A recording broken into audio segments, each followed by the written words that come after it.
Media మిత్రులందరికీ ప్రత్యేకంగా CMDF CPF తరఫున ధన్యవాదాలు తెలియజేస్తా ఉన్నా. ఈరోజు కొన్ని కీలకమైన విషయాలు మీ దృష్టికి నేను తీసుకొని వస్తాను. సుమారు నెల రోజుల క్రితం ప్రవీణ్ గారు రాజమండ్రిలో అనుమానాస్పద స్థితిలో మరణించినటువంటి విషయం మీ అందరికీ తెలుసు.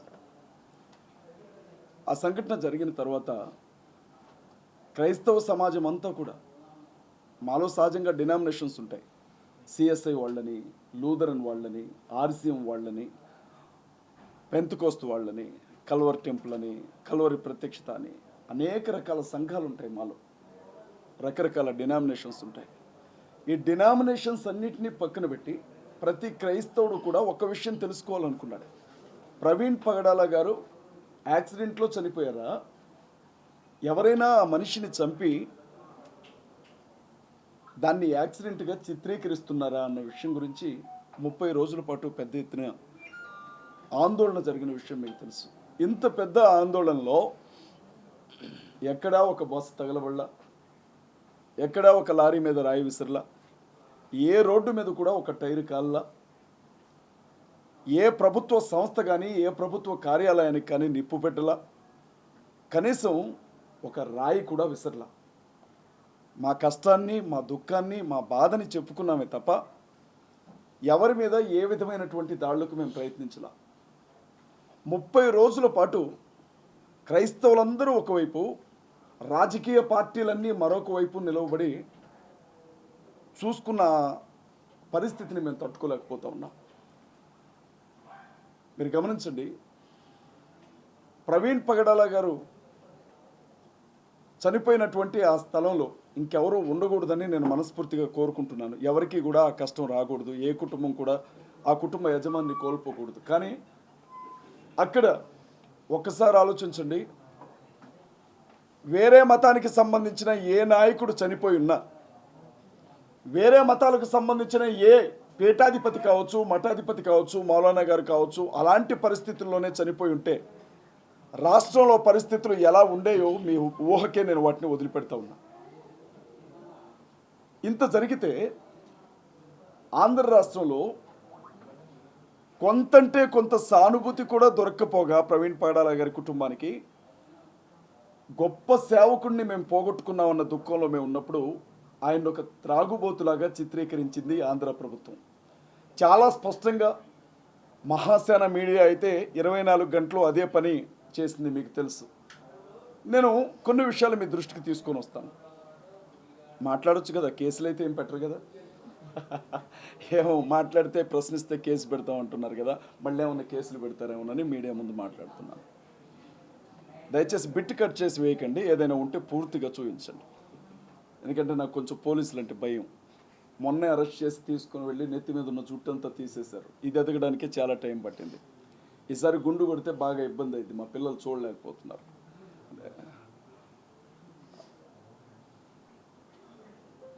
ప్రవీణ్ పగడాల గారు చనిపోయిన తరువాత ఎస్పీ గారు ఒక ప్రెస్ మీట్ పెట్టారు, మీకు జ్ఞాపకం ఉండి ఉంటుంది. ప్రెస్ మీట్ పెట్టి ఇక్కడ ఒక మనిషి చనిపోయి పడిపోయి ఉన్నాడు అన్న విషయం మొదటిగా మా ఏఎస్ఐ గారికి ఆయన నడుచుకుంటూ వెళుతుంటే, మార్నింగ్ వాక్ చేస్తుంటే ఎవరో చెప్పారు, అలా తెలిసింది అని చెప్పారు. ఇది మీరు అందరూ సాక్షులే దీనికి. రెండవసారి ప్రెస్ మీట్ జరిగింది. ఐజీ అశోక్ కుమార్ గారు అనుకుంటా, బహుశా ఎస్పీ గారిని పక్కన కూర్చోబెట్టుకొని ఆయన ఒక మాట చెప్పారు. ఏమన్నారంటే, ప్రవీణ్ పగడాల గారి శవం దొరికిన తర్వాత ఎవరో మాకు 101కో 100కో డైల్ చేసి చెప్తే కానీ అక్కడ శవం ఉందన్న విషయం మాకు తెలియదు అని చెప్పారు. ఇద్దరు కూడా, ఎస్పీ గారు ఒకవైపు, ఐజీ గారు ఒకవైపు, సంబంధమే లేని స్టేట్మెంట్స్ ఇచ్చారు. అయినా వాళ్ళని ఎవరు అడగరండి, ఎందుకంటే వాళ్ళు పోలీసులు కాబట్టి. కొన్ని రోజులు గడిచిన తర్వాత ప్రవీణ్ పగడాల గారు మందు తాగి చనిపోయాడు అన్న విషయాన్ని ప్రజలందరికీ చేరవేస్తూ కొన్ని ఛానల్స్లో, నేను ఏ ఛానల్ని కూడా తప్పు పట్టను, ఎందుకంటే మీడియా వారు వారికి అందినటువంటి సమాచారాన్ని బట్టి మాట్లాడుతూ ఉంటారు కాబట్టి, ఆయన లిక్కర్ షాప్లో మందు కొనుక్కున్నాడు అన్న విషయం గురించి పెద్ద ఎత్తున చర్చ జరిగిందండి. నేను ఇదే విషయాన్ని ఐజీ గారిని అడిగాను. సార్, ఆయన మందు తాగాడు, మందు కొనుక్కున్నాడు, లిక్కర్ షాపుల దగ్గరికి వెళ్ళి లిక్కర్ కొన్నట్లుగా ఒక సీసీటీవీ ఫుటేజ్ బయట వైరల్ అవుతోంది, మీరేమైనా మీడియాకి ఇచ్చారా అని అడిగాం. ఆ నెక్స్ట్ డేనే ఐజీ గారు అసలు ఆ ఫుటేజీ మా దగ్గరికి రాలేదు, దాన్ని మేము విడుదల చేయలేదు అని చెప్పాం. ఆ తర్వాత ఏం జరిగిందో మీ అందరికీ తెలుసు. అది నకిలీ ఫుటేజ్ అని మీడియా వాళ్ళు ప్రకటించారు. ఇక మూడో విషయం, కీలకమైన విషయం, నాకున్న అనుమానం అండి. మళ్ళీ దేశద్రోహం కేసులు ఏం పెట్టొద్దు దయచేసి నా మీద. నాకున్న అనుమానం ఏంటంటే, ప్రవీణ్ పగడాల గారు రాత్రి 10:40 11:40 చనిపోయారు అని పోస్ట్ మార్టం రిపోర్ట్ అని చెప్తోంది. ఆ మనిషి రాత్రి 11:40 చనిపోతే ఉదయం 9 గంటల సమయంలో ఆయన ఫోన్ తీసుకొని ఆ ఫోన్ని ఆయన చేతి వేలు ద్వారా అన్లాక్ చేశారు అని చెప్పారు. అంటే డాక్టర్లు ఏమంటున్నారు అని అంటే, ఒక మనిషి చనిపోయిన తర్వాత అతని డెడ్ బాడీ రక్త ప్రసరణ ఉండదు కాబట్టి ఫోన్ లాక్ని తీయడం అనేది సాధ్యమయ్యే పని కాదు అని కొంతమంది డాక్టర్లు చెప్పారు. నేనేం పండితుడిని కాదు, డాక్టర్ని కాదు, నా అనుమానం మాత్రమే. మళ్ళీ చెప్తున్నాను, దీన్ని సాగ్గా చూపించి నన్ను అభినయను అరెస్ట్ చేయొద్దు. ఐజీ గారు ఏమన్నారు అని అంటే, ప్రవీణ్ పగడాల గారి వేలిముద్రను ఉపయోగించి ఫోన్ని అన్లాక్ చేసామని చెప్పారు. ఇది సాధ్యమయ్యే పనేనా? ఇది సాధ్యమేనా నేను అడుగుతూ ఉన్నా ఒక న్యాయవాదిగా. మనిషి చనిపోయిన 11 గంటల తర్వాత ఆ వ్యక్తి చేతి వ్రేలితో అతని ఫోన్ని అన్లాక్ చేసి కాల్ చేసామన్నారు. ఇది ఎంతవరకు నమ్మొచ్చు? ఇక పోస్ట్ మార్టం రిపోర్టు మీడియాకు కూడా ఇవ్వలేదండి. పోలీస్ డిపార్ట్మెంట్ వాళ్ళ ఫ్యామిలీకి మాత్రమే ఇచ్చారు, మీకు తెలుసు ఆ విషయం. కానీ మాజీ ఎంపీ హర్ష్ కుమార్ గారు పోస్ట్ మార్టం రిపోర్ట్ని బయటికి తీసుకొని వచ్చారు. వచ్చిన తర్వాత అందులో మనం గమనించినప్పుడు అసలు ఆయన కడుపులో, ఆ ప్రేగుల్లో మందు తాగినట్లు వాసనే లేదు అని చెప్పారు. హైదరాబాద్ పట్టణంలో బయలుదేరి హైదరాబాద్లో ఒకసారి, కోదాడలో ఒకసారి, ఏలూరులో ఒకసారి, విజయవాడలో ఒకసారి తాగిన మనిషి తాగి తాగి తాగి చచ్చిపోతే కడుపు నిండా మందే ఉండాలి, కానీ ఎక్కడ మందు వాసన రాలేదు అని చెప్పి పోస్ట్ మార్టంలో ఉంది. మన ఆయన త్రాగి డ్రంక్ అండ్ డ్రైవ్లో చనిపోయారు అని ఐజీ గారు చెప్పారు. మరి అంత పెద్ద ఆయన చెప్పినప్పుడు నమ్మాలి కాబట్టి యాక్సిడెంట్లోనే చనిపోయారని నేను కూడా అనుకుంటున్నాను. కొన్ని అనుమానాలు అయితే అలాగే మిగిలిపోయి ఉన్నాయి. ఇంత పెద్ద ఎపిసోడ్లో ఇదంతా మీకెందుకు జ్ఞాపకం చేస్తున్నాను అని అంటే, ఇంత పెద్ద ఎపిసోడ్లో బంగ్లాదేశ్లో ఎక్కడో దాడులు జరిగాయి అని చెప్పి మాట్లాడిన పవన్ కళ్యాణ్ గారు, ఆంధ్ర రాష్ట్ర ఉప ముఖ్యమంత్రి పవన్ కళ్యాణ్ గారు, బంగ్లాదేశ్లో హిందువుల మీద దాడులు జరుగుతున్నాయి, ఒక్కడిని కూడా వదిలిపెట్టం వాళ్ళని అనుకుంటూ మాట్లాడారు. మంచిది, మేము కూడా ఆ రోజు ఖండించాం. మన దేశ ప్రజల మీద ఏ దేశంలో కూడా దాడులు జరగడానికి వీల్లేదు అన్నది మా స్టాండ్ కూడా. ఆ తర్వాత కూడా ఆయన ఒక పార్టీ సభను ఏర్పాటు చేసుకున్నారు. జనసేన జయకేతనమా ఏదో ఒక సభ, మీకు ఐడియా ఉండుంటుంది. ఆ సభలో కూడా ఆయన మాట్లాడుకుంటూ ఎప్పుడో కొన్ని సంవత్సరాల క్రితం అసదుద్దీన్ ఓవైసీ మాట్లాడిన మాటలను ప్రస్తావిస్తూ, మేము అన్ని మతాలను గౌరవిస్తాం, అందరినీ ప్రేమిస్తాం, ద సేమ్ టైం మా హిందువులకు జరుగుతుంది కాబట్టే ఇలా ఉన్నారు, కానీ ఇదే మీ ముస్లింలకు కానీ క్రైస్తవులకు కానీ జరుగుంటే దేశాన్ని మీరు ఏం చేసేవాళ్ళో అందరికీ తెలుసు అని మాట్లాడాడు. ఇప్పుడు నేను పవన్ కళ్యాణ్ గారిని ఒక మాట అడుగుతూ ఉన్నా. 30 రోజులు మీరు పార్టీ అధ్యక్షులు, రాష్ట్రానికి ఉప ముఖ్యమంత్రి, అనేక శాఖలకు మంత్రివర్యులుగా ఉన్నారు. నోరు తెరచి ఒక్కసారంటే ఒక్కసారైనా మీడియా చిట్చాట్లోనైనా ప్రవీణ్ గారి కుటుంబానికి సానుభూతిని తెలియచేశారా? ప్రవీణ్ గారి కుటుంబానికి సింపతి, కనీసం ఒక మనిషి, సాటి మనిషి చనిపోయాడు, ఓహో బహుశా అక్కడ ఆవు చనిపోయి ఉంటే మాట్లాడేవాడు. మాట్లాడడమే కాదు, నడి రోడ్ల మీద ధర్నాలు కూడా చేసేవాడు. కానీ అక్కడ చచ్చిపోయింది ఒక పాస్టర్, అది కూడా ఆఫ్టర్ ఆల్ ఒక దళితుడు కాబట్టి మాట్లాడలేదు. మీరు ఆఫ్టర్ ఆల్ అంటున్న ఆ పాస్టర్ కొన్ని లక్షల మంది, కొన్ని కోట్ల మంది క్రైస్తవుల గుండె చప్పుడుగా ఉన్నాడు అన్న విషయాన్ని ఈరోజు నేను పవన్ కళ్యాణ్ గారికి చెప్తా ఉన్నా. పవన్ కళ్యాణ్ గారు స్పష్టంగా జ్ఞాపకం ఉంచుకోవాలి. పిఠాపురంలో ఎస్సీ మాలపల్లి, మీ అందరికీ తెలుసు, మాలలందరినీ కూడా వెలేశారు. వాళ్ళకి సరుకులు అమ్మలేదు, తినడానికి తిండి దొరకనివ్వలేదు, అన్నీ చేస్తే నియోజకవర్గంలో ఎమ్మెల్యే అయ్యుండి కనీసం ఆ విషయం గురించి మాట్లాడలా. ఇవాళ ఆయన దేశం గురించి, ధర్మం గురించి మాట్లాడుతూ ఉన్నాడు. నేనేమంటున్నానంటే, మరి నీ కోసం క్రైస్తవులు ఎంతోమంది ఓట్లేశారు, జనసేన జెండాలు పట్టుకొని క్రైస్తవులు కుర్రాళ్ళు తిరిగారు, నీ అభిమానులు ఉన్నారు, వారికి నువ్వేం సమాధానం చెప్పబోతున్నావు, లేకపోతే మేము నీకు ఎలాంటి సమాధానం ఇస్తాను నువ్వు చూడాలనుకుంటున్నావు అని నేను అడుగుతూ ఉన్నా పవన్ కళ్యాణ్ గారు. ఇక రెండో విషయం, పవన్ కళ్యాణ్ గారు మాట్లాడలేదంటే వదిలేయండి. జగన్మోహన్ రెడ్డి గారండి, క్రైస్తవులందరూ బాగా ఇష్టపడతారండి జగన్మోహన్ రెడ్డి గారిని. జగన్మోహన్ రెడ్డి గారు వ్యక్తిగతంగా ఆయనకు వచ్చిన ఇమేజ్ కాదు అది. రాజశేఖర్ రెడ్డి గారి ఏకైక కొడుకు కావడం, రాజశేఖర్ రెడ్డి గారు దుర్మరణం చెందటం, ఆ విధంగా ఆయన ప్రజల్లో సానుభూతిని తీసుకున్నాడు, వారసత్వాన్ని లెగసీని తీసుకున్నాడు. ఆయన అనేక సార్లు చెప్పాడు, మీరు వినే ఉంటారు, నేను ఒక క్రైస్తవుణ్ణి, నేను బైబిల్ని నమ్ముతాను, నేను 4 గోడల మధ్య ప్రార్థన చేసుకుంటాను, మా అమ్మ ఒక క్రైస్తవురాలు అని అనేక సందర్భాల్లో చెప్పారు. నేను ఆయన ఏమడుగుతున్నానంటే, మీరు ఒక మాజీ ముఖ్యమంత్రి, మీరు ఒక పార్టీ అధ్యక్షులు, 5 సంవత్సరాలు ముఖ్యమంత్రిగా పనిచేసినటువంటి వ్యక్తి మీరు ఏ క్రిస్టియన్ కమ్యూనిటీని, ఏ క్రిస్టియన్ రిలీజియన్ని ఓన్ చేసుకొని అనేక సందర్భాల్లో సుమారు అండి, మీరు నమ్మండి, 1,60,00,000 అనధికారిక ఓటింగ్ ఉంది ఆంధ్రాలో క్రిస్టియన్స్ది. 1,60,00,000 అనధికారిక ఓటింగ్. సర్టిఫికెట్స్లో చాలామంది హిందువులుగానే ఉన్నారు, కానీ వాస్తవంగా వాళ్ళు క్రిస్టియన్స్గా ఉంటారు. చాలామంది అనుకుంటారు మాలమాదిగలు మాత్రమే క్రిస్టియన్స్ అనుకుంటారు, అది తప్పండి. బీసీల్లో క్రిస్టియన్స్ ఉన్నారు, ఎస్టీలో క్రిస్టియన్స్ ఉన్నారు, కమ్మల్లో క్రిస్టియన్స్ ఉన్నారు, రెడ్లలో క్రిస్టియన్స్ ఉన్నారు, వెలమల్లో క్రిస్టియన్స్ ఉన్నారు, రిలీజియన్ పరంగా అనేక కులాల్లో క్రిస్టియన్స్ ఉన్నారు. వీళ్ళందరూ కూడా జగన్మోహన్ రెడ్డి గారిని ఎవరేమనుకున్నా మావాడు అనుకొని పల్లకిలో తీసుకొని వెళ్ళి ముఖ్యమంత్రి పదవిలో కూర్చోబెడితే, మణిపూర్లో అంత పెద్ద విధ్వంసం జరిగినప్పుడు భారతీయ జనతా పార్టీకే మద్దతు పలికాడు తప్ప వ్యతిరేకంగా ఓటు వేయాల. అప్పుడే అందరి మనసు విరిగిపోయింది దాని మీద. కానీ తన సొంత రాష్ట్రంలో ఒక గొప్ప దైవజనుడు అనుమానాస్పద స్థితిలో చనిపోయి ఉంటే నోరు తెరచి, ఇది హత్యనా, ఇది యాక్సిడెంట్నా, నా తోటి క్రైస్తవులు, నన్ను గెలిపించిన వారు, నాకు అండగా నిలబడిన వారంతా ఏడుస్తున్నారు, ఏడవడమే తప్ప ఏమీ చేయడం చేతగాని వాళ్ళు, నేను మాట్లాడాలని ఒక్క మాట కూడా జగన్మోహన్ రెడ్డి మాట్లాడలేదండి. నేను అడిగాను జగన్మోహన్ రెడ్డి గారిని, కనీసం ఇది 2 రాష్ట్రాల సమస్య అయిపోయింది. ఆ మనిషి ఏమో తెలంగాణలో బ్రతికే మనిషి, చనిపోయిందేమో ఆంధ్రాలో చనిపోయాడు. తెలంగాణ ప్రాంతంలోనికి ఆయన శవాన్ని తీసుకొని వచ్చినప్పుడు, నువ్వు పార్టీ అధ్యక్షుడిగా రాకపోయినావు, మాజీ ముఖ్యమంత్రిగా రాకపోయినావు, కనీసం ఒక క్రైస్తవుడిగా ఆ ఇంటికి సానుభూతి తెలపడానికైనా రాలేకపోయావు, నీ కాళ్ళేమైపోయాయని నేను అడుగుతా ఉన్నా ఇవాళ జగన్మోహన్ రెడ్డి.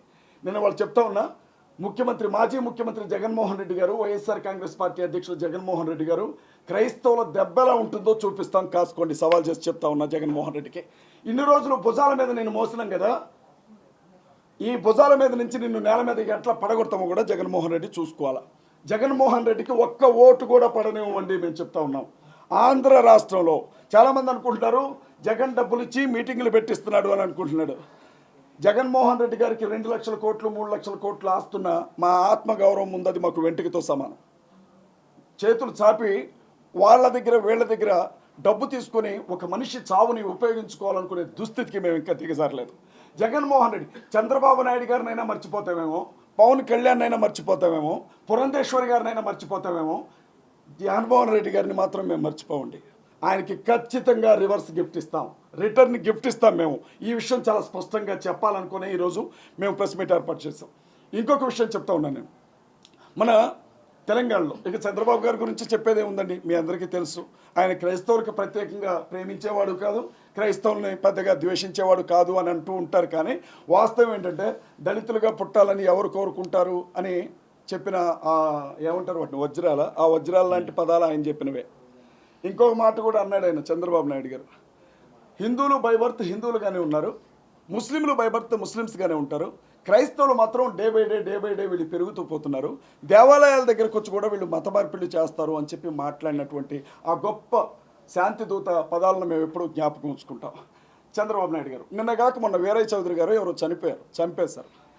చక్కగా చంద్రబాబు నాయుడు గారు వెళ్ళిపోయి ఆ ర్యాలీలో ముందు నడిచి అటొక ఫోటో ఇటొక ఫోటో పట్టుకొని నడిచిన ఆయన ఎప్పటి వరకు కనీసం ప్రవీణ్ పగడాల గారు చనిపోతే ఆ ఇంటికి మగదిక్కు లేదు, వెళ్ళి ఆ తల్లిని ఒక అన్న స్థానంలోనో తండ్రి స్థానంలోనో నిలబడి 4 ధైర్యం చెప్పే మాటలు చెప్పొద్దామని అనుకోలే.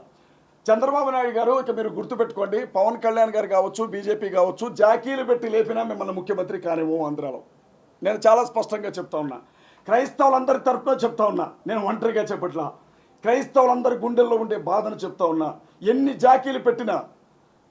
జాకీలు పెట్టినా ఎన్ని నినాదాలు చేసినా చంద్రబాబు నాయుడు గారు ఆంధ్ర రాష్ట్రంలో ముఖ్యమంత్రిగా ఉండడం ఇదే చివరిసారి. మీడియా మిత్రులకి మేము చెప్తా ఉన్నాం. రేవంత్ రెడ్డి గారండి, ఈ మాట చెప్పిన తర్వాత నేను నెక్స్ట్ నా అరెస్ట్ దగ్గరకు కూడా వస్తాను.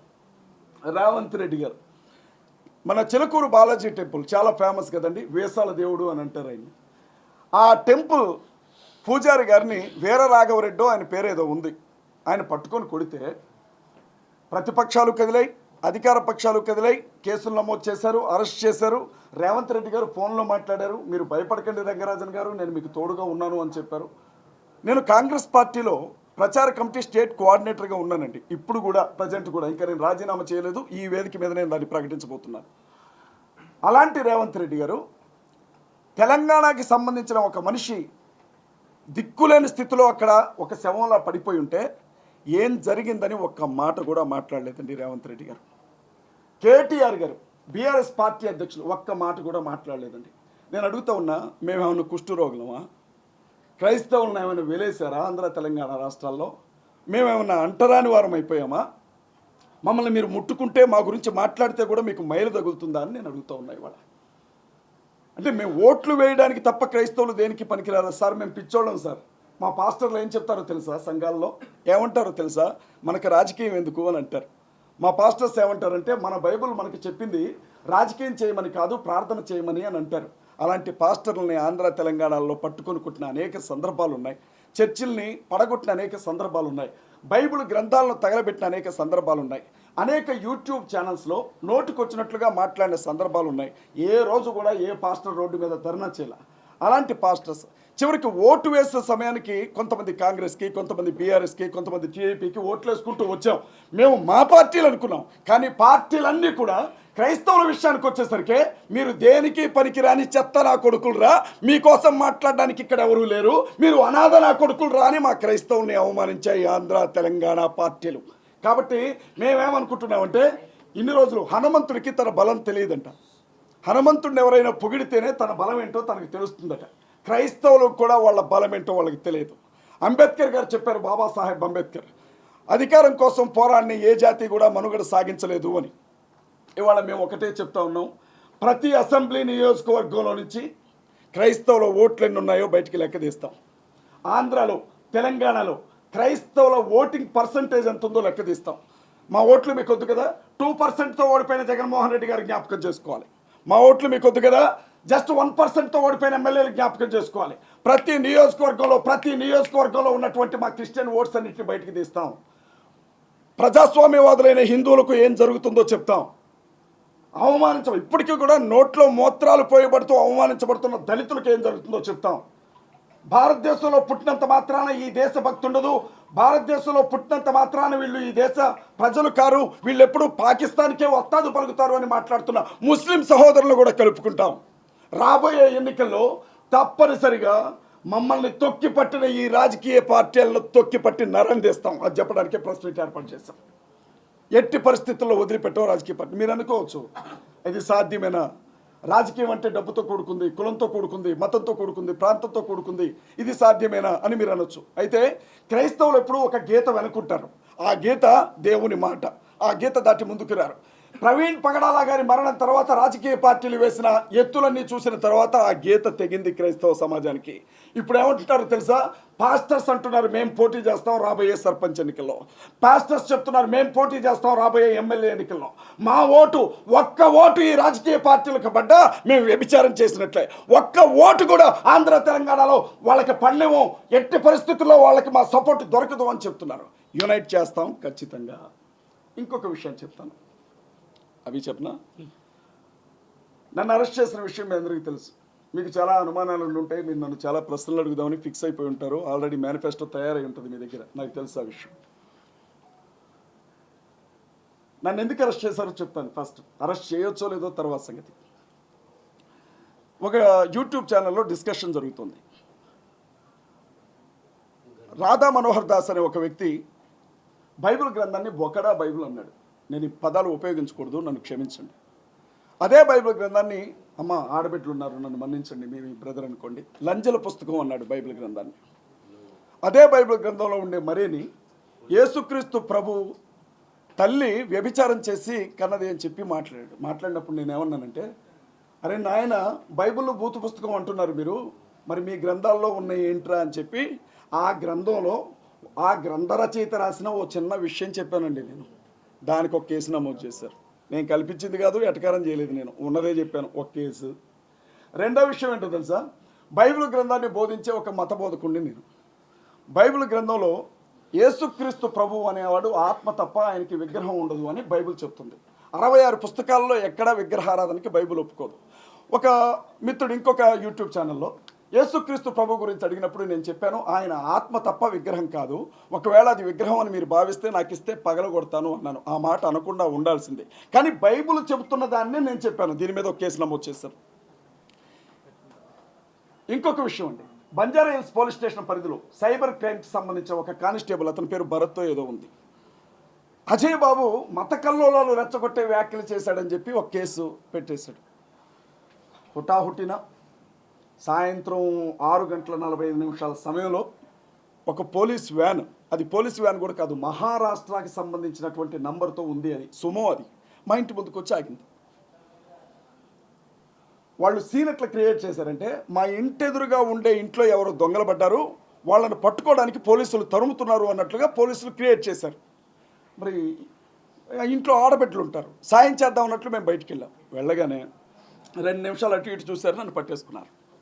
నేను అన్నాను, నాకు అర్థమైంది నాయన, సీన్ నాకు అర్థమైంది, నా కోసం వచ్చారని, నేనేం పారిపోయేవాడిని కాదు, ఒక్క నిమిషం మీరు అవకాశం ఇస్తే నా భార్యకు ఒక మాట చెప్పి వస్తానన్నా కూడా నన్ను వదిలిపెట్టలేదు పోలీసులు.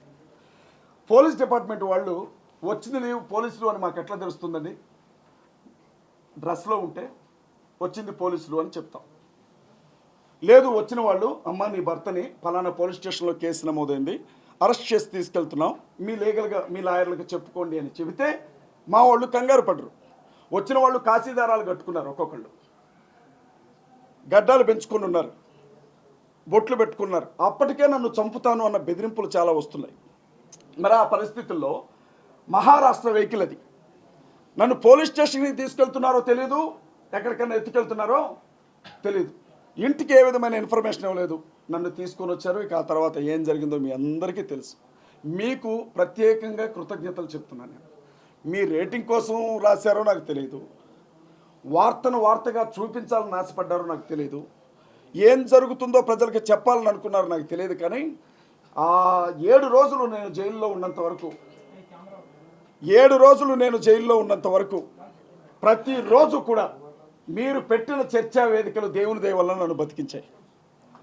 మీడియా మిత్రులందరికీ కూడా, ఎస్పెషల్లీ డిజిటల్ మీడియా మిత్రులందరికీ కూడా కృతజ్ఞతలు తెలియజేస్తూ ఉన్నా. దానికోసం ఈ మీటింగ్ ఏర్పాటు చేశాను. మీరు చూడండి, నా జుట్టును చూడండి, ఎప్పటి వరకు నేను ఎప్పుడు మీడియా ముందు మాట్లాడుతున్నా. జైలుకి తీసుకెళ్ళిన తర్వాత నేనేమి శిక్షపడ్డ ఖైదీని కాను, లేకపోతే నేనేమి ఉగ్రవాదిని కాను. ఎవరో ఒక అధికారి వాడి జుట్టు మొత్తం తీయమని చెప్పడం నేను విన్నాను పక్కన, అతని పేరు నాకు తెలియదు. ఇది నేను కటింగ్ చేయించుకున్నాను, ఆ మిగిలిన కొంచెాన్ని కటింగ్ చేయించుకొని కలర్ వేయించుకున్నాను. ఎంత దారుణంగా నన్ను అవమానించారంటే, అక్కడ కొంచెం అక్కడ కొంచెం అక్కడ కొంచెం అక్కడ కొంచెం తీశారు. ఓకే, పర్వాలేదు అనుకున్నాను, నిలబడ్డాను. నన్ను జైళ్ళ శాఖకి సంబంధించిన ఒక అధికారి నన్ను చూడడానికి వచ్చాడు, అతని పేరు నాకు తెలియదు. ఆఫీస్లో కూర్చొని ఖైదీలందరితో పాటు నన్ను పిలిపించారు. నేను వెళ్ళాను. వెళితే కాళ్ళకుండా చెప్పులు తీయించారు నాతో. ఎర్రటి ఎండలో నల్లరాతి బండ, అది ఆ బండ మీద నిలబెట్టారు 15 గంట సేపు. వచ్చిన వ్యక్తి ఏ కేసులో వచ్చావు అని అడిగాడు. సార్ కమ్యూనల్ ఇష్యూ అన్నాను. అక్కడ మొదలుపెట్టాడండి లానా కొడక అనుకుంటూ. నోటికి ఎన్ని మాటలు వస్తే అన్ని మాటలు తిట్టాడు. అతను క్రైస్తవులను తిట్టాడు, ముస్లింలు తిట్టాడు, అందరినీ తిట్టాడు. నేనేమంటున్నానంటే, మీకు ఆర్ఎస్ఎస్ భావజాలం అంతుంటే కాకి డ్రెస్ వదిలేసి కాషాయ బట్టలు కట్టుకొని తిరగండి. నేనే తప్పు చేయలే. నన్ను నోటుకొచ్చినట్లుగా నా తల్లిని కూడా తిట్టాడు. అది చాలా ఇబ్బంది పడ్డానండి. ఇంకో విషయం కూడా మీడియా మిత్రుల ద్వారా నేను ప్రజలకు చెప్పాలి. నన్ను అరెస్ట్ చేసి తీసుకొని వెళ్ళినప్పుడు నేను నైట్ డ్రెస్, నైట్ ప్యాంట్ మీద ఉన్నాను. 5 రోజుల పాటు మేడం అవే డ్రెస్లో ఉంచారు నన్ను. ఒక్క జత నా బట్టలు ఇవ్వమంటే ఇవ్వలేదు నాకు. 5 రోజులు. నా తోటి ఖైదీలందరూ చెప్తారు. కటింగ్ చేసిన తర్వాత ఒళ్ళంతా షర్ట్ గుచ్చుకుంటూ ఉంటే ఒక్క షర్ట్ తెచ్చుకుంటాను సార్ అంటే ఊరుకోవాలా. నేనేం తప్పు చేశానండి? క్రైస్తవులు కూడా మనుషులే, బ్రతకనివ్వండి అని అడిగాను. ప్రవీణ్ పగడాల గారి మరణం వెనకున్న రహస్యాలేంటో బయటికి రావాలి అన్నాను. మీరు మమ్మల్ని తిడితే ఊరుకోము, మేము కూడా భారతీయులమే, మాకు హక్కులు ఉన్నాయని అడిగాను. ఇది నేను చేసిన తప్ప? ఇంత జరిగాక 5 రోజుల పాటు పోలీస్ కస్టడీకి కావాలని అడిగారు నన్ను పోలీసులు. నేనేం చేశానో నాకు ఇప్పటికి అర్థం కావట్లా. మీకేమన్నా అర్థమైతే చెప్పండి. 5 రోజులు పోలీస్ కస్టడీకి అడిగారు నన్ను. ఏం చేద్దామని, చంపేద్దామని.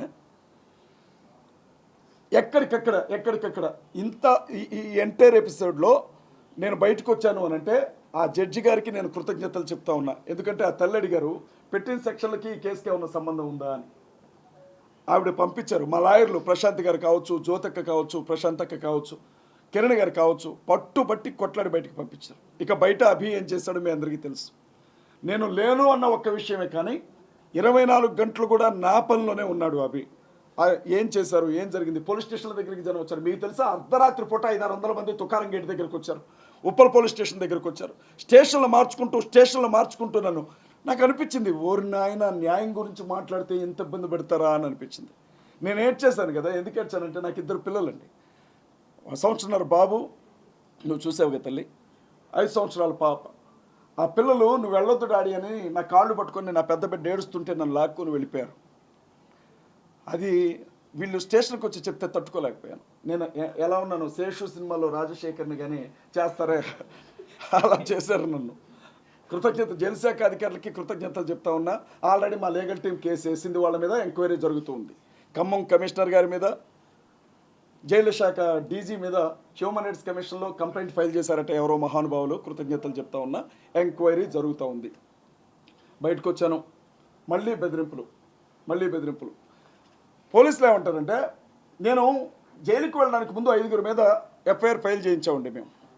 రాధా మనోహర్ దాస్ ఒకతను, హమారా ప్రసాద్ ఒకతను, లలిత్ కుమార్ సుగ్గుణ ఒకతను, రాజేష్ మహాసేన మహాకూటమి రాజేష్ ఒకతను, ఇంకెవరు మొత్తం వచ్చింది ఆ బ్యాచ్, కరుణాకర్ సుగ్గుణ, హమారా ప్రసాద్. ఈ బ్యాచ్ మీద గౌరవనీయులైన పోలీస్ అధికారులు ఏమంటారంటే, వీళ్ళ పేర్లు తప్ప నాకు ఇంటి అడ్రస్లు తెలియవు కాబట్టి వాళ్ళ ఫోన్ నెంబర్లు రాశాను నేను. రాస్తే ఫోన్ నెంబర్లో నుంచి, ఈ నెంబర్ల నుంచి అజయ్ బాబుకి ఏమన్నా కాల్స్ వచ్చాయా లేదా అని చెప్పి చెక్ చేసి ఏ కాల్స్ రాలేదంట. అందుకని చెప్పి కేసు పక్కన పెట్టారట. నేను అందులో ఈ ఫోన్ నెంబర్ల నుంచి నన్ను బెదిరించారని రాయలా, వీళ్ళ అనుచరులు నన్ను బెదిరిస్తున్నారు అని చెప్పి రాసిన. పోలీసులు ప్రాణం పోయే ప్రమాదంలో నేను ఉన్నానని చెప్తే, నేను ఎవరి మీద కేసు పెట్టానో వాళ్ళ మనుషులు, మీరు ఎవరో పాస్టర్ కేసు పెట్టాడు అజయ్ బాబు మీద అనే చర్చ జరిగింది కదా. వాడు పాస్టర్, వాడి పేరు ఆరోగ్యస్వామి. పాస్టర్గా జోసెఫ్ కాదు, గడిది గుడ్డు కాదు, రాధా మనోహర్ దాస్ శిష్యుడు అతను, హిందూ అతను. అతని చేత కేసు పెట్టించారు. ఇన్ని జరిగాయమ్మా. రాజకీయ నాయకులను చూశాను, పోలీస్ అధికారులను చూశాను, జైలు అధికారులను చూశాను, మీడియా మిత్రులు చేసిన సహాయాన్ని చూశాను, మా అభిని చూశాను. ఖమ్మంలో సభ జరిపాం, కడపలో సభ జరిపాం. మేము ఒక్కటే అనుకున్నాం, ఉన్న విషయం చెప్తా ఉన్నా. ఈ సమయంలో రేవంత్ రెడ్డి గారికి కృతజ్ఞతలు చెప్తూ, మీ కాంగ్రెస్ పార్టీ నాకు ఇచ్చినటువంటి ప్రచార కమిటీ రాష్ట్ర సమన్వయకర్తకి తిలోదకాలు వదిలిపెడుతున్నాను. మీకో దండం, మీ కాంగ్రెస్ పార్టీకి ఒక దండం. నెక్స్ట్ ఎలక్షన్స్లో మీరు ఎలా గెలుస్తారో నేను కూడా చూస్తాను. ఓపెన్గానే చెప్తున్నాను. గౌరవనీయులైన ముఖ్యమంత్రి వర్యులకి, గౌరవనీయులైన రాష్ట్ర మంత్రులకి చెప్తున్నాను. నేను తెలంగాణ యూత్ ఫోర్స్కి రాష్ట్ర అధ్యక్షుడిగా చేశాను. తెలంగాణకి సంబంధించినటువంటి యువజన సంఘానికి అధ్యక్షుడిగా ఉన్నాను. నేను తెలంగాణ లా స్టూడెంట్ అసోసియేషన్కి ప్రెసిడెంట్గా చేశాను. ఈరోజు సిఎండిఎఫ్ అనే సంస్థకి అధ్యక్షుడిగా ఉన్నాను, క్రిస్టియన్ ముస్లిం దళిత్ డిఫెన్స్ ఫోర్స్ అనే సంస్థకి. నేను చెప్తా ఉన్నా, మీకోసం నా చివరి రక్తం బొట్టు వరకు దారబోసి మీరు ఓడిపోవడంలో నేను ఉంటానని చెప్పి మీకు మాటిస్తూ ఉన్నా. కాంగ్రెస్ పార్టీని నామరూపాలు లేకుండా చేస్తామని తెలంగాణ రాష్ట్రంలో. నా ఒక్కడి విషయమే కాదు, ఎవరికి అన్యాయం జరిగినా న్యాయం జరగాలి, ఎవరికి కష్టం వచ్చినా న్యాయం జరగాలి. మీరే కదా రాష్ట్ర ముఖ్యమంత్రి అంటే, తండ్రితో సమానమే కదా రాష్ట్ర ప్రజలందరికీ. మీరు పట్టించుకోకపోతే ఎవరు పట్టించుకుంటారు? అంటే ఈ స్థానంలో నేను ఉన్నాను, నాకే దిక్కు లేకపోతే ఇక సగటు కార్యకర్తల పరిస్థితి ఏంటి?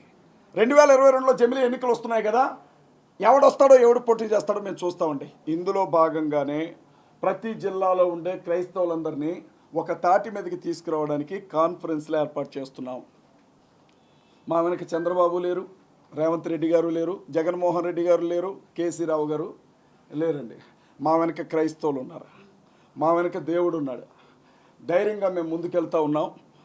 3వ తారీఖు, మే నెల 3వ తారీఖు హైదరాబాద్ పట్టణంలో ప్యాట్నీ సెంటర్లో హరిహర కళాభవన్లో సాయంత్రం 6 గంటల నుంచి 10 గంటల వరకు హైదరాబాద్ మెగా క్రిస్టియన్ కాన్ఫరెన్స్ జరుగుతుంది.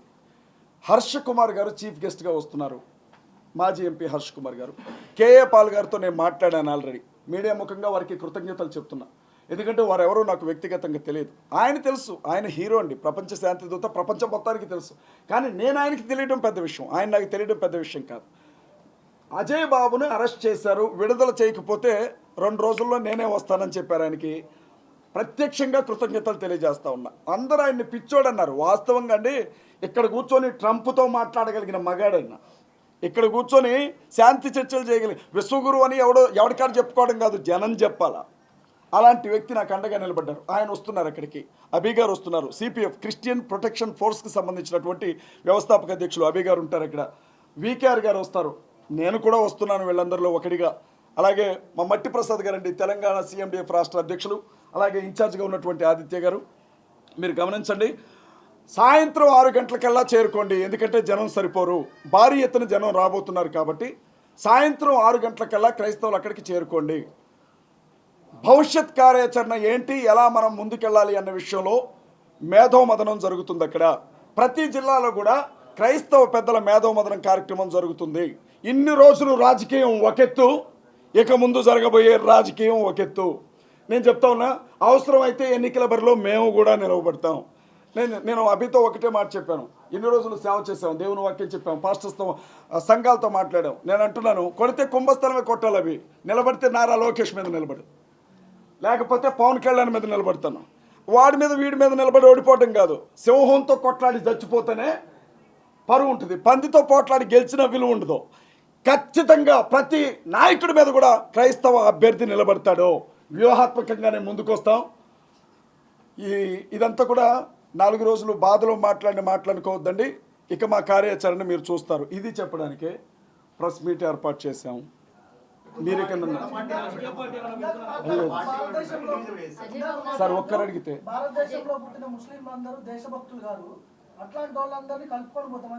మీరు ఒక విషయం గమనించాలి, మీరు తప్పుగా విన్నారు. భారతీయ జనతా పార్టీకి సంబంధించిన వాళ్ళు, సార్ ఒక్క నిమిషం, ఒకవేళ అది నేనేమన్నా చెప్పే విధానంలో తేడా వస్తే వచ్చుండొచ్చు, కానీ ఒక్క మాట వినండి, దయచేసి వినండి ప్లీజ్, చెప్పనే ఉన్నాను. భారతీయ జనతా పార్టీకి సంబంధించిన నాయకులు ఎలాంటి ముద్ర వేస్తున్నారంటే ముస్లిమ్స్ మీద, ఇక్కడ పుట్టిన ముస్లిమ్స్ ఎవరైతే ఉన్నారో వీళ్ళకి పాకిస్తాన్ మీదే ఉంటుంది తప్ప భారతదేశం మీద ఉండదు అని మాట్లాడుతూ ఉంటారు. కాబట్టి ఆ ఆలోచన తప్పు. ఈ దేశంలో పుట్టినటువంటి ముస్లిం సహోదరులు దేశభక్తితోనే ఇక్కడ బతుకుతారు అన్న విషయం చెప్పాలనుకున్నాను నేను. ఒకవేళ ఏదన్నా ఎవరికి పాకిస్తాన్ వాళ్ళకా? పాకిస్తాన్ వాళ్ళకి సపోర్ట్ చేస్తావా? పాకిస్తాన్ వాళ్ళకి సపోర్ట్ చేయం. పాకిస్తాన్ మీద నరేంద్ర మోడీ గారు యుద్ధం ప్రకటిస్తే, పాకిస్తాన్ వాళ్ళ మీద నరేంద్ర మోడీ యుద్ధం ప్రకటిస్తే ఆయుధాలు పట్టుకొని అందరికంటే ముందు మేమే అక్కడ ఉంటాం పాకిస్తాన్తో యుద్ధానికి. పాకిస్తాన్కి ఎట్టి పరిస్థితుల్లో సపోర్ట్ చేయం. నరేంద్ర మోడీ గారు ఏ నిర్ణయం తీసుకుంటారు, అమిత్ షా గారు ఏ నిర్ణయం తీసుకుంటారు, ఆ నిర్ణయాలకు మేము కట్టుబడి ఉంటాం. దేశం కాడికి వచ్చేసరికి మతం లేదండి. దేశం కాడికి వచ్చేసరికి దేశ ప్రజల రక్షణకు సంబంధించి వచ్చినప్పుడు మతం లేదు. పాకిస్తాన్ వాడు ఒకవేళ అటువైపు నుంచి క్రైస్తవుడే వచ్చిన, పాకిస్తాన్ వైపు నుంచి ముస్లిం వచ్చిన, పాకిస్తాన్ వైపు నుంచి హిందూ వచ్చిన, మన దేశ భద్రతకి ఏదైనా ఆటంకవాలంటే సైనికులతో పాటుగా మీ అందరితో పాటుగా క్రైస్తవ కుర్రాళ్ళు కూడా ఆయుధాలు పట్టుకొని ఈ దేశ రక్షణ కోసం నిలబడతారు. అది చెప్పాలనుకున్నాను. దయచేసి నేను చెప్పే విధానంలో బై మిస్టేక్లో మాట్లాడటం టంగ్ స్లిప్ అయింది. దయచేసి ఈ విషయంలో క్షమించండి. చెప్పండి ప్లీజ్. ఎవరు కూడా ఎటు పొలిటికల్ గానీ ఏది కూడా క్రైస్తవ వైపు నిలబడలేదు, ఎవరు మాకు న్యాయం జరగలేదు అని చెప్పారు కదా. మరి ఇప్పటి వరకు కూడా ఏ వ్యక్తి చనిపోయినా, ఏ మతం వ్యక్తి చనిపోయినా కూడా 1-2 రోజులకే వదిలేశారు. కానీ పాస్టర్ ప్రవీణ్ చనిపోయినప్పుడు ఇది మత కలహాలు అవ్వకూడదు, అసలు నిజాలు ఏంటి అని చెప్పి దాదాపు 1 నెల రోజుల పాటు కృషి చేసి 400 పైగా సీసీటీవీ ఫుటేజ్లు బయటికి రిలీజ్ చేసి ఇది జరిగింది యాక్సిడెంట్ అని చెప్పి కూడా అందరికి వాళ్ళు చూపించే ప్రయత్నం చేశారు. మరి ఇక్కడ నిజంగా మీ వైపు లేరంటారా గవర్నమెంట్? నేను ఒక విషయం చెప్తాను. మత కలహాలు జరుగుతాయా? క్రైస్తవులు ఎప్పుడైనా వినండి ప్లీజ్. మీరు అడిగారు నాకు అనుమానం ఉందని చెప్పాను. వినండి తల్లి, మీరు నన్ను ఒక ప్రశ్న అడిగారు, ఇప్పుడు నన్ను ఆన్సర్ చెప్పనివ్వాలి కదా. నేనేమంటానంటే, భారతదేశ చరిత్రలో క్రైస్తవులు దాడి చేసిన ఏదైనా ఒక సందర్భాన్ని చూపించండి. ఏదైనా 3-4 రోజుల్లోనే ఆగిపోతుంది అన్నారు కదా. 1 నెల రోజులుగా క్రైస్తవులు అడుగుతున్నారు, ఎక్కడైనా ఒక బస్సు మీద రాయబడ్డదా ఏమైనా ఉంటే ఒక ఫుటేజ్ చూపించండి. ఏ పెట్రోల్ బంక్ అయినా నిప్పు పెట్టారో చూపించండి, ఏ ఎమ్మెల్యేనైనా గెరావ్ చేశారో చూపించండి. అంటే మేము పెట్టలేదు ఎవరు మేము చేయమండి అట్లాంటి పనులు. ఆ దిక్కుమాలిన పనులు చేసే సంస్కృతి క్రైస్తవులకు ఉండదు. ఫస్ట్ ఇంకొక విషయం కూడా చెప్తా ఉన్నా, మహాసేన రాజేష్ కూడా అతని అభిమానులు ఇదే అన్నారు. ఏమన్నారంటే మత కల్లాలు దొరకకుండా అడ్డుపడ్డా. అసలు మత కల్లాలు చేసేదే ఒకటి. ఫస్ట్ ఏ క్రైస్తవుడు చేశాడు, ఎక్కడ చేశాడు చూపిండి, ఒక ఉదాహరణ చూపిండి నాకు, లేచి వెళ్ళిపోతాను ఇక్కడి నుంచి. ఫలానా క్రైస్తవుడు ఎవరు? ఏది నిజాలమ్మా, ఏది నిజం వినండమ్మా. పోస్ట్ మార్టం రిపోర్ట్ వచ్చినప్పుడు పోస్ట్ మార్టం రిపోర్ట్ లో అసలు ఆయన కడుపులో మందే లేదు అని చెప్పారు. రాజేష్ మహాసేన ఎవరు ఆయన తాగిండు అని చెప్పడానికి? ఆయన చూసాడా? గ్లాసులో ఏమన్నా మందు పోసాడా? సీసీటీవీ ఫుటేజ్ లో ఎవరినైతే ప్రవీణ్ పగాల అంటున్నారో అసలు అది రాంగ్ ఫుటేజ్ అని ఒక ఛానలే చెప్పింది కదమ్మా. ఎవరు? నేను పోలీస్ నన్ను ఐజిన్ చేయమా, నేను మాట్లాడుతున్నప్పుడు పోలీస్ ఆఫీసర్ గా ఎవరికి అమ్మ నేను ఒక విషయం చెప్తాను. అక్కడ చనిపోయిన వ్యక్తిని చూసాం, ఆ మనిషి ఏ స్థితిలో చనిపోయి పడిపోయి ఉన్నాడో చూసాం. మీరు దాదాపు 15 గంటల సీసీటీవీ ఫుటేజ్ తీశారన్నారు కదా, మిమ్మల్నే ప్రశ్న అడుగుతున్నాను. 15 గంటల సీసీటీవీ ఫుటేజ్లో మందు కొనుక్కోవడానికి లిక్కర్ షాప్కే వెళ్ళాడు తప్ప అన్నం తినడానికి ఏ హోటల్కి వెళ్ళలేదమ్మా. హైదరాబాద్లో బయలుదేరిన వ్యక్తి రాజమండ్రికి వచ్చే వరకు మందు తాగుతూనే వచ్చాడా? ఒక చోట క్వార్టర్ కొనుక్కొని తాగాడు, ఒక చోట ఏమంటారు బ్రాంతి కొనుక్కొని తాగాడు, ఇంకో చోట బీర్ కొనుక్కొని తాగాడు. ఎవరైనా తాగుబోతు సహోదరులు ఎవరైనా ఉంటే ఒక మాట చెప్పండి, అది సాధ్యమేనా? ఎవరైనా తాగితే ఒక బ్రాండ్ తాగుతారు, ఇన్ని బ్రాండ్లు దారి పొడుగునా తాక్కుంటూ వస్తారా? సరే తల్లి, ఒకవేళ ఇది కూడా వాస్తవమే అనుకుందాం. రామవరపాడు జంక్షన్లో ఆ మనిషి 4 గంటలు అక్కడే ఉన్నాడు అని చెప్పారు కదా. 4 గంటల సమయంలో మనిషి పడిపోయి స్పృహలేని స్థితిలో ఉంటే తలకుండే హెల్మెట్ తీరా, ముఖానికుండే మాస్క్ తీరా, ముఖం మీద కొన్ని నీళ్లు చల్లరా? అక్కడుండే ఆ ఎస్ఐ సుబ్బారావు గారు ఏమైనా సాక్ష్యం ఇచ్చారు? ఆయన తాగలేదు అని చెప్పారు. ఎవరు? ఆయన తాగలేదని చెప్పారు కదా, మా అదెందుకు వినపట్లేదు మీకు? అసలు ఆయన తాగిలేడు అని చెప్పారు కదా ఎస్ఐ సుబ్బారావు గారు. హైదరాబాద్లో తాగడం మొదలుపెట్టిన మనిషి రామవరపాడు దాకా తాగొస్తూ ఉంటే ట్రాఫిక్ ఎస్ఐకి అర్థం కదా ఆయన ఏమన్నా తాగాడా అని అడిగితే, మీ మీడియా సంస్థలు అడిగితే ఆయన తాగిలేడండి, ఆయన చాలా గౌరవప్రదంగా ఉన్నాడు అని చెప్పారు. మరి అదెందుకు సాక్ష్యంగా తీసుకోరు మీరు? మరి ఇంకొక వ్యక్తి కూడా ఎంత తీసుకున్నాడు, ఎంత కట్టారు అని కూడా చెప్పారు కదా, మరి అది కూడా మీరు ఎందుకు పరిగణలోకి తీసుకున్నారు? ఇప్పుడు అమ్మా ఏ ఉన్నా ఏ అయ్యా ఏదో అంటాం, టెక్నాలజీ నాకు పెద్దగా తెలియదు. ఏ అయ్యా మీరు ఇక్కడ కూర్చొని ఉన్నారు, బార్ షాప్లో ఉన్నట్లుగా ఒక వీడియో చూపించడం మీకు ఒక 5 నిమిషాలు టైం ఇస్తారా? అది పెద్ద విషయమా? అది పెద్ద విషయమా? ఇన్ని 15 గంటల జర్నీలో ఎక్కడైనా మాస్క్ తీసిన ఆ మనిషిని చూపిండి అని అడుగుతున్నాను. అరే ఉబ్బకి చచ్చిపోతారు కదమ్మా, ఉబ్బకే చచ్చిపోతారు కదా. ఈ 15 గంటల జర్నీలో ఎక్కడా మాస్క్ తీయలేదు, కానీ చచ్చిపోయిన చోట మాత్రం మాస్క్ జాగ్రత్తగా మడత పెట్టి పక్కన పెట్టాడు. బండి మీద ఉన్నటువంటి వ్యక్తి ముందు కింద పడితే బండి బాలకృష్ణ రేంజ్లో లేచి మీద పడ్డదట. అబ్బా, చెప్పేవాడు షేక్స్పియర్ అయితే వినేవాడు ఎర్రి పుష్పం అని. బండి బాలకృష్ణ లెవెల్లో లేచి మీద పడ్డదట. కళ్ళజోడు ఆడ పగిలిపోద్దు, నేను చచ్చిపోయాను కానీ కళ్ళజోడు పగిలిపోవద్దని ఇక్కడ ఉండే కళ్ళజోడు తీసి పక్కన పెట్టి చచ్చిపోయాడు పాపం కదమ్మా. మేము నమ్మాలి, అందుకే నమ్ముతున్నాం కదా తల్లి. ఇప్పుడు నువ్వు కంప్లైంట్ ఇచ్చినా కేసు పెడతారు, మళ్ళీ ఇదొక చికాకు మాకు. నమ్మేస్తున్నాం, యాక్సిడెంటే నమ్మేస్తున్నాం, కానీ అనుమానాలు. మరి అదే కదా, నమ్మమని ఎవరో చెప్పనప్పుడు, నమ్మమని ఎవరో చెప్పనప్పుడు ఎవరమ్మా? ఎవరున్నారు మాకు? ఎవరున్నారు మాకు? మా తరపున ఏ రాజకీయ పార్టీ మాట్లాడింది? ఏ ఎమ్మెల్యే మాట్లాడాడు? మా తరపున ఏ పార్టీ అధికార ప్రతినిధి మాట్లాడాడు? మా తరపున ఎవరు మాట్లాడారు చెప్పండి? ఒక్క కేఏ పాల్ గారు మాట్లాడాడు. ఆయన ఎలా చిత్రీకరించారో ప్రజలందరికీ తెలుసు. హర్ష కుమార్ గారు మాట్లాడితే ఆయన అరెస్ట్ చేసి జైలుకి బయటికి తీసుకుపోయి ఇంటికి గుడ్డలను జింపి తీసుకొచ్చారు ఇంటికి. నిజమేనా కాదా? ఆ కొద్దో గొప్ప అనుమానం ఉంది అని మాట్లాడుతుంటే నాకు చేసిన సన్మానం కూడా చూశారు. ఇంకేం కావాలా? భయం సార్, అందుకే ఇక్కడికి వచ్చి ప్రెస్ మీట్ పెట్టాను. నాకు చాలా భయం, నాకు 24 గంటల భయం కేసులంటే, అందుకే ఇక్కడికి వచ్చి ప్రెస్ మీట్ పెట్టాను. సార్ ఇప్పుడు తల్లి ఒక్క నిమిషం మీరు అవుతారు. నాకు బాధమ్మా, ఏనండమ్మా, ఒక్క నిమిషం నన్ను మాట్లాడినివ్వండి, ఒక్క నిమిషం మాట్లాడండి, దానికి సమాధానం చెప్తాను. ఎవరికి పట్టలేదు, నీకు ఒక్కడికే ఎందుకు పట్టింది అని అడిగారు ఆయన. నేనేమంటున్నానంటే, నేను వేరు సార్, నేను మీకు కష్టం వచ్చినా నేను అలాగే మాట్లాడతాను, నా మనసు ఊరుకోదు, నా పద్ధతి అది. నేను అక్కడ మాట్లాడమేంటి సార్? అభినయ్ మాట్లాడదా? ఇంకా అభినయ్ అరెస్ట్ చేయాలి, కేసు పెట్టారులేండి, ఫ్రీగా వదిలిపెట్టలా. ఆయనకు కూడా కావాల్సినవి ఇచ్చారు, ఆయనకి రాజానగరంలో వచ్చినాయి ఆ నోటీసులు. ఆయన అరెస్ట్ చేస్తారు, వీకేఆర్ మీద కేసు పెట్టారు, హర్ష్ కుమార్ గారి మీద కేసు పెట్టారు, కేఏ పాల్ గారి మీద కేసు పెట్టారు. ఎందుకు పెట్టలేదు సార్? నేను ఒక్కడైనా కోన్కిస్కా గొట్టంగా నేనేమన్నా సార్ ఒక్కడనే అంటారు మీరు? ఎంతోమంది కొన్ని లక్షల మంది క్రైస్తవులు కొట్లాడుతున్నారు ఇవాళకి కూడా. ఈ సిస్టర్ ఒక మాట అడిగారు, జెసికా ప్రవీణ్ గారికి లేని బాధ మీకెందుకు అని. అమ్మ ఒక్క విషయం చెప్తాను, చాలా అమ్మ క్షమించమని అంటే ఒకటి చెప్తానండి, ఒకటి ఇప్పుడు మీరే చెప్పారు కదా, జెసికా గారు హామ్ చేసిన వాళ్ళని క్షమించాలంటే, హామ్ చేశారంటే చంపారని ఆవిడ కూడా ఒప్పుకున్నట్టే కదా. ఒకవేళ యాక్సిడెంట్ అని ఆవిడ నమ్మితే మరి బైక్ని క్షమించమంటుంది ఆవిడ? కాదు కదా. ఎవరో దీని వెనక కుట్రకారులు ఉన్నారు, హంతకులు ఉన్నారు, నిందితులు ఉన్నారు కాబట్టి వాళ్ళని బైబిల్లో చెప్పిన విధానాన్ని బట్టి మనం క్షమిద్దామనే కదా మాట్లాడేది. ఒక్క విషయం అమ్మ, ఇద్దరు ఆడపిల్లలు, మీరు ఒక ఆడబిడ్డ, కట్టుకున్న భర్త చనిపోయినటువంటి స్థితి, చాలా బెదిరింపులు ఉన్నాయని వాళ్ళు నెత్తినోరు కొట్టుకొని చెప్పారు ఫ్యామిలీతో మేము మాట్లాడినప్పుడు.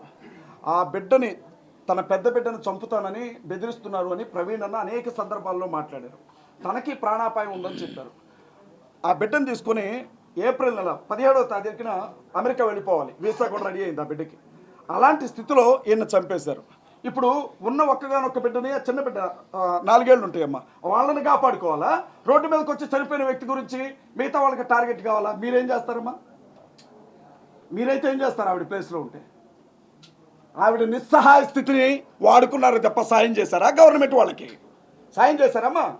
పోస్ట్ మార్టం రిపోర్టు 2 వారాలు పట్టిద్దమ్మా. 2 వారాల తర్వాత ఇచ్చేంత ఏం జరిగిందమ్మా అక్కడ? పోస్ట్ మార్టం రిపోర్ట్ ఇవ్వడానికి గవర్నమెంట్ సాయం చేసిందా? మసిపూసి మారేడికాయం చేసింది గవర్నమెంట్. ఎవరికి సాయం చేసింది?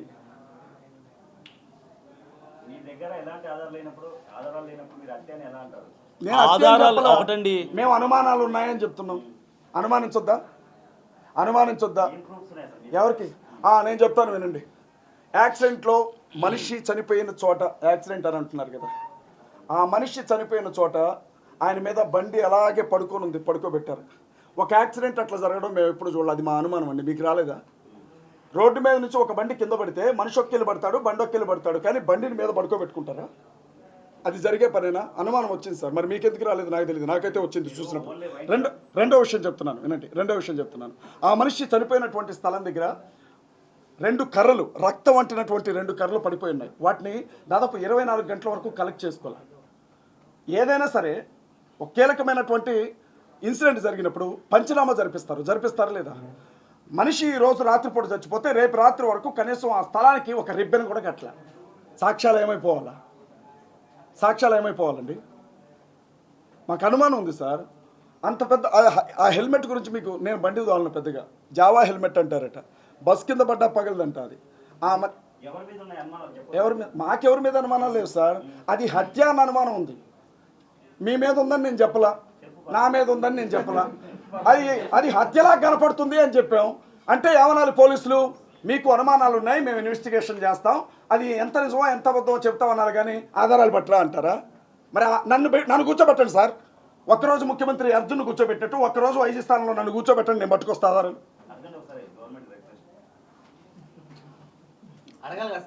రిక్వెస్ట్ చేసిన సార్ నన్ను కూర్చోబెట్టండి సార్, ఒక 24 గంటల పాటు నన్ను ఐజీ స్థానంలో కూర్చోబెట్టండి దయచేసి. పోలీస్ డిపార్ట్మెంట్ కొంత నాకు సహకరించమని చెప్పండి, నేను పట్టుకొస్తాను ఆధారాలు ఏమన్నా ఉంటే. లేకపోతే అనవసరంగా అనుమానించానని క్షమాపణ చెప్తా కదా. పోలీస్ స్టేషన్లోనికి నన్ను తీసుకుని వెళ్తే కనీసం ఇంట్లో ఉన్న వాళ్ళు ఆడికొస్తే కలవడానికి కూడా లోపలికి రాని గెంటేశారు. మామూలు పర్సన్గా నాకు ఆధారాలు ఇస్తారమ్మా? సార్, క్రిస్టియన్ సమాజం మొత్తం కూడా జగన్మోహన్ రెడ్డికి ఓటు వేయదన్నారు. అలాగే చంద్రబాబు నాయుడిని మళ్ళీ ముఖ్యమంత్రి కానివ్వము అంటున్నారు. క్రిస్టియన్స్ అందరూ కూడా ప్రతి ఒక్క అభ్యర్థి మీద పోటీ చేస్తారు. ఏమైనా పార్టీ పెట్టే ఆలోచన ఉందా? లేదండి, మేము అలా చెప్పలేం కదా. ఏమండి అమ్మా, నియోజకవర్గానికి ఒకళ్ళు నిలబడతారు, మీకు ఇంట్రెస్ట్ ఉంటే చెప్పండి, మీరు కూడా నిలబడతారు అమ్మా కదా. ఎవరు? అవును, మీరు చూసారు కదా, అసలు ప్రధానమంత్రిని టార్గెట్ చేసుకున్నాను కాదండి. నేను ఇప్పుడే ఉన్నాను పొలిటికల్లో, ప్రత్యేకంగా పాలిటిక్స్లోకి వచ్చాను. కాంగ్రెస్ పార్టీ స్టేట్ కోఆర్డినేటర్గా ఉన్నాను, ప్రచార కమిటీ 3 ఏళ్ళుగా ఉంటున్నాను. ఏమండి, పహల్గామ్ అటాక్ గురించి నేను స్పష్టంగా ఒక ప్రశ్న అడుగుతాను. నా వీడియో మీరు చూడలేదా సార్? ఒక్క విషయం చెప్తాను, ఒక్క విషయం నన్ను ఏమండి, నన్ను వినండి సార్, చెప్పనీరా? సార్ నేను ఒకటి అడుగుతా ఉన్నా, మీకే దేశభక్తి ఉన్నట్టు మిగిలిన వాళ్ళందరూ కూడా దేశద్రోహులైనట్టు కొంచెం మాట్లాడకండి. ఒక విషయం చెప్పనండి, ఇప్పుడు 26 మందిని చంపేశారు కదా 4 ఉగ్రవాదులు వచ్చారు కదా, వచ్చారా లేదా? ఆ 4 అసలు భారతదేశంలోనికి రానిచ్చింది ఎవడు సార్? ఎట్టొచ్చారు వాళ్ళు భారతదేశంలోనికి? ఎవరు తీసుకొచ్చారో వాళ్ళకి సపోర్ట్ చేస్తుంది ఎవరు? భద్రతా వ్యవస్థ ఏం చేస్తుంది సార్? నిఘా వ్యవస్థ ఏం చేస్తుంది? కేంద్ర హోంమంత్రి ఏం చేస్తున్నారు? నన్ను అడుగుతారండి సార్, వాళ్ళని అడగండి. పెహల్గావ్ మీదకి వెళ్దామా? అక్కడ జరిగినటువంటి ఆ పరిస్థితిని బట్టి పాకిస్తాన్ మీద యుద్ధం అంటున్నారు. నలుగురిని ఎక్కడో కొండల్లో కూర్చొని ఉన్నారని తెల్లారే పట్టుకొచ్చారా లేదా? మరి వాళ్ళు లోపలికి వచ్చేటప్పుడు మీ సీసీ కెమెరాలు లేకపోతే మీ అవి ఏమంటారు అవి డ్రోన్లన్నీ ఏం చేశాయి సార్? ఏడన్నా తాగి పడుకున్నాయా నాలాగా? పెట్టండి సార్. సార్ ఇక అది నాకు తప్పలేదు సార్. ఒక్కసారి సార్ చెప్పండి. చంపేశారు సార్. ఉగ్రవాదానికి మతం ఏంటి సార్ అంటున్నా. మీకు విషయం చెప్తాను నేను, వినండి సార్. వాడు మూర్ఖుడు. మతం పేరు చెప్పి చంపిన వాడు ఉన్మాది. ఎవడైతే మతం పేరుతో ఎదుటి మతాల వాళ్ళని చంపుతున్నాడో వాడు క్రైస్తవుడైనా ఉన్మాదే, వాడు హిందువైనా ఉన్మాదే, వాడు ముస్లిం అయినా ఉన్మాదే. మీరు ఉగ్రవాదాన్ని ఒక మతానికి ఎలా అంటగడతారు? ఎవరు? అంతే సార్. ఇప్పుడు ఎంజీబీఎస్ బస్ స్టాండ్ దగ్గర అర్జెంట్గా సెక్యూరిటీ పెట్టమనండి. ఎందుకంటే ఈ లైవ్ చూసిన తర్వాత క్రైస్తవులు అందరూ వెళ్ళి పడిపోతారు. అక్కడ న్యాయం కోసం అరుస్తుంటే రెచ్చగొడుతున్నట్లు కనపడుతుందా మీకు? ఏది మీరు ఏమంటారు? బతికినంతకాలం వాళ్ళ కాళ్ళు నొక్కమంటారా? ఎవరు మరి నిలబెడతారంటే మీకెందుకు కోపం వస్తుంది? మిమ్మల్ని ఏమైనా నిలబడమన్నా? ఎవరు క్రిస్టియన్స్ రెచ్చగొట్టం కాదు, మా ఆత్మగౌరవం గురించి మాట్లాడుతున్నాం. మా ఆత్మగౌరవం గురించి మాట్లాడుతున్నాం. ఖచ్చితంగా చెప్తాం సార్. మా పార్టీతోనే పని ఉంది మాకు. ఒక్క పార్టీ మాట్లాడలేదు మా వాడికి న్యాయం జరిగినప్పుడు. పార్టీతో మీకే పని ఉంటుంది సార్. ఎవరు? క్రైస్తవులు మొత్తం కూడా ఇవాళ క్రిస్టియన్కి ఏం జరిగినా అది ఫ్యామిలీగానే ఉంటుంది. మీకేం జరిగినా వస్తాం మేము సార్. రేపొద్దున మిమ్మల్ని ఎవరో చంపుతారు సార్. పలానా ఆడపిల్లతో అక్రమ సంబంధం ఉంది అందుకే చచ్చిపోయాడు అని చెప్తారు. మీ ఫ్యామిలీ వదులుతారా? మేము వస్తాం ఖచ్చితంగా. మేము వస్తాం సార్ ఖచ్చితంగా. ఒకవేళ ఆ కేసుని ఒక అమ్మాయి దగ్గరికి వెళ్ళి చచ్చాడు అని మూసినా మేము వస్తాం మాట్లాడడానికి. రెచ్చగొడ్డాం ఇది డెఫినేషన్ ఏమైనా ఉంటే చెప్పండి, నాకు కొంచెం అర్థమేమో చెప్తాను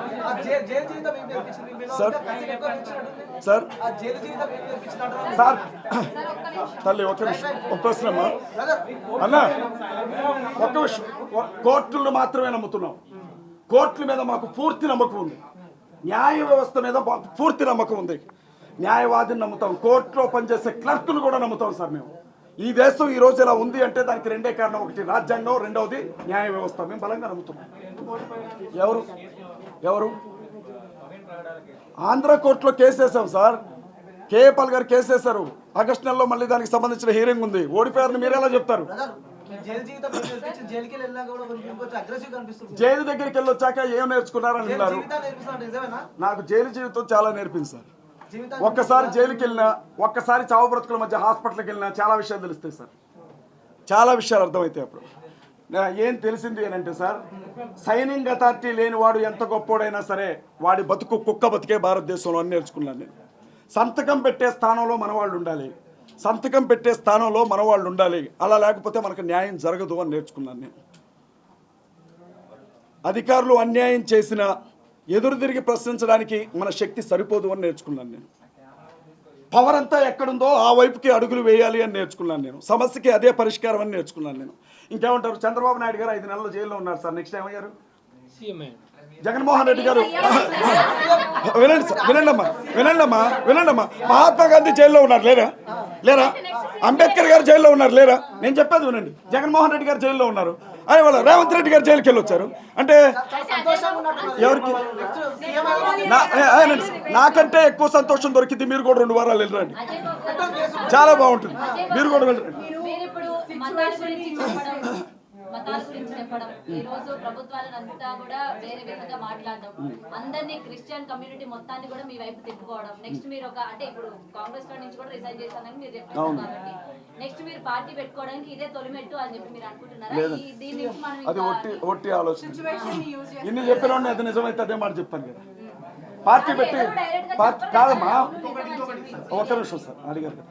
పార్టీ పెట్టడానికి నెలకు 25,000 ఈఎంఐ కట్టడానికే ఎట్లా అని ఆలోచించే వ్యక్తిని పార్టీ పెట్టి ఎక్కడ సంస్థ నడపాలా? నాకు బాగా ఇస్తారమ్మా. మీరు కూడా క్రైస్తవులందరూ ఫండ్స్ ఇస్తారు. మీరు కూడా ఇమీడియట్ గా క్రైస్తవుల తరఫున మాట్లాడండి, అకౌంట్ ఒకటి ఓపెన్ చేయండి, కావాల్సిన తరఫు ప్రపంచ దూత ఇక్కడ నుంచి ప్రభుత్వం నిలబడతామని ఎవరు చెప్పారు అసలు? కాగాండి ఒక్క నిమిషం. ఇప్పుడు ఓడిపోతే మీకు ఒక విషయం తెలుసో తెలీదో నేను చెప్తున్నాను. గెలిచిన వాడిని ఎంపీ అంటారు, ఓడిపోతే కంటెస్టెడ్ ఎంపీ అంటారు. ఏమన్నా తేడా ఉందా? కంటెస్టెంట్ ఆడేది కదా. ఎవరికి కనీసం ఆత్మగౌరవం మిగులుతుంది కదా సార్, కనీసం ఆత్మగౌరవం మిగులుతుంది. నేను ఒక విషయం చెప్తాను సార్, దయచేసి వినండి. రొమ్ముల మీద పన్ను వేసినప్పుడు ఒక తల్లి గంగేలినో, ఆ తల్లి పేరు ఏదో అంటారు, గంగేలినో, కత్తి తీసుకొని రొమ్మును నరికింది. ఎందుకు సార్? నిరసన తెలియచేసింది. నిరసన తెలియజేస్తామని చెప్తున్నాను. నిరసన తెలియజేయడానికి ఇది ఒక పద్ధతి అంటున్నాను. అంతే. మీరు తెలియజేసే నిరసన ఏదైతే ఉందో, ఇప్పుడు జరిగిన ఇన్సిడెంట్ పహల్గామ్ ఇన్సిడెంట్ ఉంది కదా, దాన్ని రెచ్చగొట్టేలా ఉంటుందా లేదా సామరస్యంగా? అమ్మా, నరేంద్ర మోడీ గారికి పూర్తిగా ఈ విషయంలో క్రైస్తవ సమాజం అంతా అండగా నిలబడుతుంది. వినండి దయచేసి. కేంద్ర ప్రభుత్వం ఏ చర్యలు తీసుకున్నా మేమందరం కూడా నరేంద్ర మోడీ గారితో కలిసి ముందడుగు వేస్తాం. అలాంటప్పుడు ఇలాంటి సిచ్యువేషన్ కి దగ్గరలో ఒక 1 వీక్ ఒక 10 డేస్ ఈ టైంలోనే మీరు ఇలాంటి పని చేయాల్సిన అవసరం ఏంటి? ఇప్పుడు నేనేం చేశాను? నేను రాజీనామా చేస్తే ప్రభుత్వం కూలిపోద్దని నాకు అర్థం కాలేదు తల్లి, క్షమించి. ఈ టైమే కాదు, ఏ టైం అయినా. పొద్దున అన్నం తిన్నాను, సాయంత్రం పూట అన్నం తింటాను. మత విద్వేషాలు ఏం లేవమ్మా. ఇప్పుడు ఏంటో తెలుసా, చిన్న విషయం చెప్పి ముగించేస్తాను. నిలబడుతున్నాను. నిలబడడానికి ముందు బజార్లో ప్రతిరోజు భర్త వాళ్ళ ఆవిడని బాగా తన్నేవాడట. ఆ తల్లి ఉంది కదా, ఆ తల్లి ఏడుస్తూ ఉండేదట. ఏడుస్తూ ఉంటే పోలీసులు వచ్చి ఒకరోజు అరెస్ట్ చేశారట ఆవిడని. ఎందుకు అరెస్ట్ చేశారు సార్ అంటే, నువ్వు అరుస్తుంటే న్యూసెన్స్ జరుగుతుంది బజార్లో అన్నారట. అప్పుడు ఆవిడ అందంట, మా ఆయన తంతన్నాడుగా, ఆయన అరెస్ట్ చేయరా అందంట. ఆయన తనడం గురించి మాకు తెలియదండి, నువ్వు అరిసావు కాబట్టి న్యూసెన్స్ అన్నారంట. అట్లుంది మీరు చెప్పేది. మే 3వ తారీఖు సార్, మే 3వ తారీఖు జరగబోతున్నటువంటి హైదరాబాద్ మెగా క్రిస్టియన్ కాన్ఫరెన్స్ మీ అందరూ కూడా రావాలని చెప్పి